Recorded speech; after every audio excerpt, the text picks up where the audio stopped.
we have all been through, I think, one of the worst catastrophes, the worst disasters in history. Digicel is a family, and we've always said it. It's not just about putting cell sites up. That's secondary. The staff for us is primary. They are more important than any cell site that we can ever build. We've always said it. They are number one. And if we are not taking care of our staff, we're not doing our jobs. So we want to ensure that we take care of our staff first. So what we have done is we have gotten donations from Wisinco, we have gotten donations from FACE, we have put stuff together and we have flown them in here, and we want to serve our staff first. We love them very much. I want to believe that we are a family, right guys? Yes, I want to believe that we are a family together, and we're going to go. We have gotten through the worst part of the storm together, and we're going to get through the rest of this together. So here we have not just water, but we have other supplies to keep them for just a little bit, and we continue to support them as they go through this tremendous storm or post-storm together. Tell me a little bit about some of the items you have here. All right, so we have cornflakes, we have milk, we have water, just items that keeps you, give you a little bit of breakfast, a little bit of lunch, items that will be non-perishable, so some tin food as well, and we have quite a bit of it, juices, you name it. We have some for the kids, we have some for the adults, but we have enough to keep persons for a couple of days and even probably for a couple of weeks, if possible. Okay. On a wider scale, yes. Digicel, everybody is talking about your resilience, your network. This is something that Digicel seems to be known for within the Caribbean. Talk a little bit about that. Well, it's not something that is uncommon to us. We have been going through hurricanes for the last 10, 15 years. It's something that we are used to. So we have a contingency plan. We had persons in the office through Irma sitting down, waiting on the hurricane when it passed, when it was happening. We're ensuring that the network stayed up right through the hurricane, and we want to big up our technical team. Those guys are fantastic, and all the guys that stayed in the office, Kishma, Debbie, and you name the girls that stayed back to us to ensure that the network stayed up and we stayed running. When the air conditions went, the guys were stringing fans up in the server room to keep the server room cool. That was a fantastic job, And so we have a fantastic staff, but it's something that we are used to. So we have the contingency plan. We have our satellite phones just in case something should happen. Guys would have communication. And once the hurricane passed, our guys were on the roof, just ensuring that the equipment was safe, that we could turn the antennas back in the direction so we could restore service as quickly as possible. And then we started to deploy guys to go out on the road to fix those sites as quickly as we possibly can.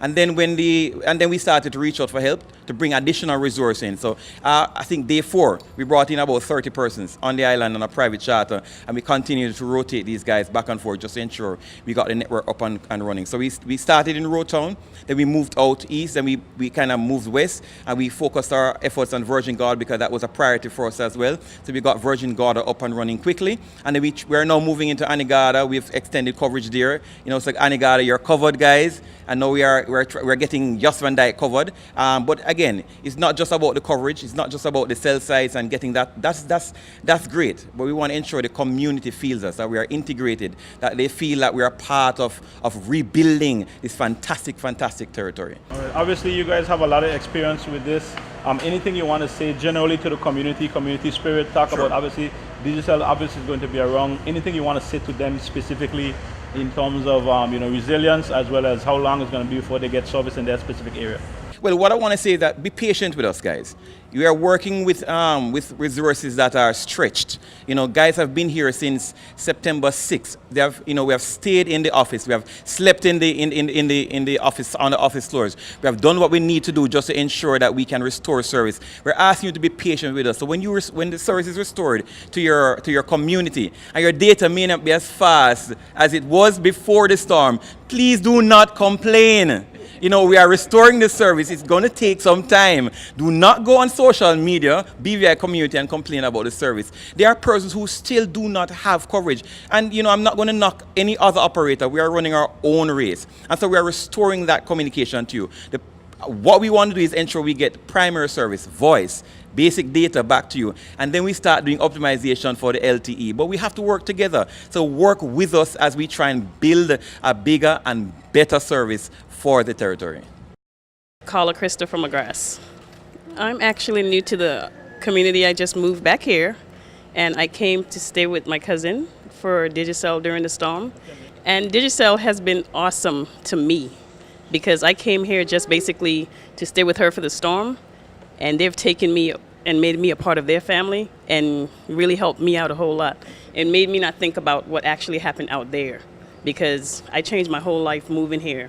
and they actually showed me that it was okay, even though this storm came, my first hurricane, and moving back to the British Virgin Islands. So Digicel definitely played a big part in my life, being here after the storm, and just how much Mr. Kevin Gordon took me in and made me a part of their family.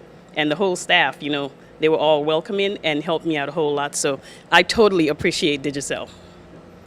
How did the storm affect you personally? Tell me you have an interesting story. So during the hurricane, I lost the roof of my house. Doors blew in. The windows went. Stuff went through the window. Floor started to leak. Car got damaged. I moved out of the house. I went to a friend's house. We stayed there through the hurricane. But we had no light. There was no water at the time. And of course, you know, you had to do what called a bucket bath. After that, I slept in my car because, you know, there was just too many mosquitoes happening. You know, my daughters got up at 3 o'clock in the morning and they're killing mosquitoes. And I'm like, all right, baby, that's not going to work. Let's move to the car. So I took my family. I slept in the driver's seat. My wife slept in the passenger seat. My youngest daughter slept in the back, right behind me, and then my eldest daughter in the trunk. And we stayed there 3 days. And this is all after the storm? After Irma. 3 days. So when I came back in the night, because I had to go back to the office, so I walked to the office because the area was blocked. I walked down. I got a lift halfway up, and we hiked the rest of the way back home. I was coming back home at 11:30, 12 o'clock in the night. And when I got back, there were so many mosquitoes. They were, you know, we tried to sleep, but it was just impossible. So I said, you know what, baby, since you're already blocked in and the car is not going anywhere, and our contingency plan said we need to fill this car with gas. So it was full with gas. Slightly damaged, but full with gas. I had to do something with that gas. So we slept in the car and I used the air conditioner 3 nights in a row. And then when we were able to, you know, to do better, we got them out. And then I could focus on the staff, focus on the rebuilding effort. So I came down to the office. No, I didn't have a bed or cot at the time, so I got myself and Debian, who is hiding in the back. We got cots and air mattresses for all the staff and all the technical team. I bought out everything from CTL. Had you had any hurricane experience before? Is this your first time? Not my first time. You know, hurricanes happen every single year. I went through Gilbert, and Gilbert took off roofs, and we were out of water and light for 3 months in Jamaica. It was a terrible experience, and so it kind of prepared us for this. And then Digicel we've always had this contingency plan in place, so we know what to do if stuff should happen and how to put some stuff in place. Had some experience, but obviously some experience. Irma was a different beast. I'll admit, Irma was a different type of animal. Irma came, you know, with a different intention. So this wasn't a Gilbert. This was different. But nevertheless, it was a hurricane. And hurricanes do what hurricanes do. They take roofs, they take doors, they throw away vehicles, and that's fine. They take away power. And that's important. And because we have cisterns that need electric to run the pumps, they take water too. Yeah? And so we are kind of prepared for that. So we had water in our building. We had the generators running.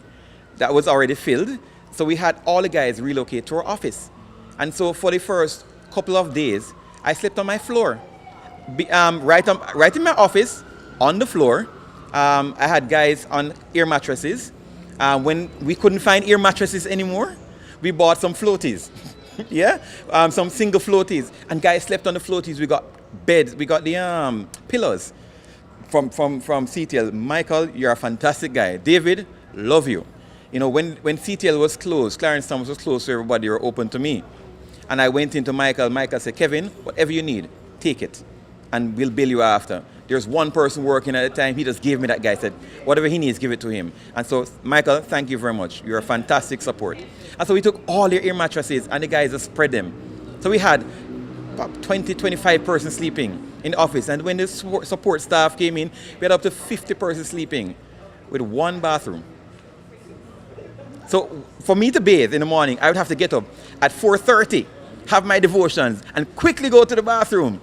Just to ensure that I could get a bath. You know, there's one shower. Yeah, we had 3 toilets, but we had 1 shower. But we made use of that. Then we had the girls just supporting, fantastic.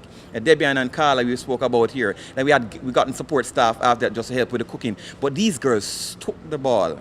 And they said, listen, you have so many people here, Kevin, you need to feed them. So we went to Right Way. I want to big up Irma and Guy. Right Way, who did a fantastic job. They just gave us supplies, you know, and we brought this stuff up and we started to cook. Then we realized, you know, what we had cooking wasn't working, so we had to get a stove. Went to Michael again. We said, Michael, we need a bigger stove now. So we had a bigger operation, and we had to get people to come in permanently to cook. And so we're now cooking breakfast. So you had a warm meal in the morning when you get up. And then in the afternoon when you come back from work, you don't have to be worried about food, There are two things. There are some basic things in life you don't want to worry about. You don't want to be worried about shelter. You don't want to be worried about food. If you start worrying about these two things, it impacts your work. Now, I was adamant that my guys, when they work, they're not going to be worried about food. Whatever I needed to do to take care of that, I'm going to do that. So we did that. And so when they come back in the afternoon, food was ready, prepared, shared out, laid out for them. They take their plates and they eat and they relax. Air condition is on because we have the generators running. We had big screen TVs, we want to plug a USB to watch a little bit of entertainment. But we want to give them as much normal as we possibly can, because when they go out to start putting those sites up, it's chaotic. Yeah, it's abnormal, it's kind of stressful. So when they come back, it needs to be a retreat for them, and that's what we have done. So yes, I slept on the floor for a couple of days. And then when it was hard for me to sleep on the floor because the back was hurting and the head was hurting, I went to Michael. I said, Michael, you have any more beds? He said, no more beds. I said, what you have?